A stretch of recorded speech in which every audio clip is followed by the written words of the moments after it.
पिशाचों और राक्षसों की खौफनाक दोस्ती। यह कहानी एक अंधेरे और सुनसान जंगल की है, जहां न कोई इंसान कदम रखता था और न ही कोई जीवित आत्मा।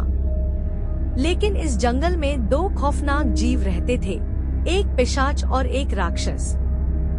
दोनों की दोस्ती की कहानी इतनी भयानक थी कि आज भी लोग इस बारे में सिर्फ कानों में ही बुदबुदाते हैं। पिशाच, जिसका नाम व्रज था, इंसानों का खून पीकर अपनी शक्ति बढ़ाता था। वह अपने सफेद चमकते दांतों और लाल आंखों से डर फैलाता था। वहीं राक्षस कणाल था, जो अपने विशाल शरीर और खौफनाक पंजों से हर किसी को नष्ट कर सकता था।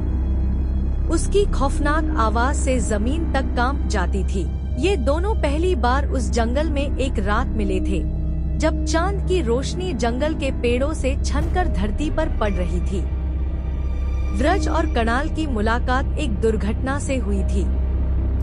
व्रज किसी इंसान का शिकार करने के लिए आया था, लेकिन वह अचानक कणाल से टकरा गया।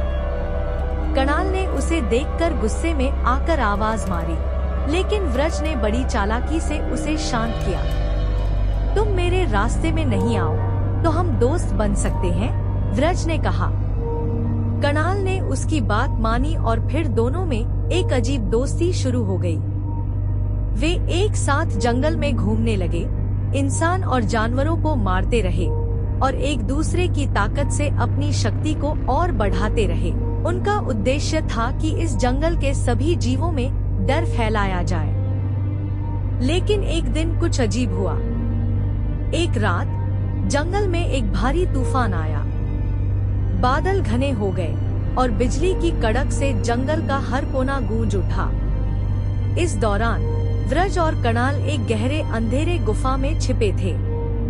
उस गुफा में कुछ पुरानी किताबें और रहस्यमय तंत्र मंत्र के संकेत थे।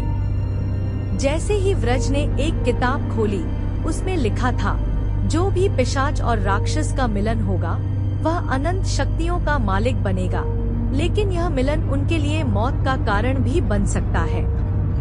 व्रज और कणाल को इसका एहसास हुआ कि उनकी दोस्ती केवल ताकत बढ़ाने के लिए नहीं, बल्कि एक खतरनाक शाप के तहत थी। अब दोनों एक दूसरे को मारने की कोशिश करने लगे, लेकिन यह असंभव था, क्योंकि उनके बीच बनी दोस्ती की जड़ इतनी मजबूत थी कि एक की मौत दूसरे की मौत का कारण बन सकती थी।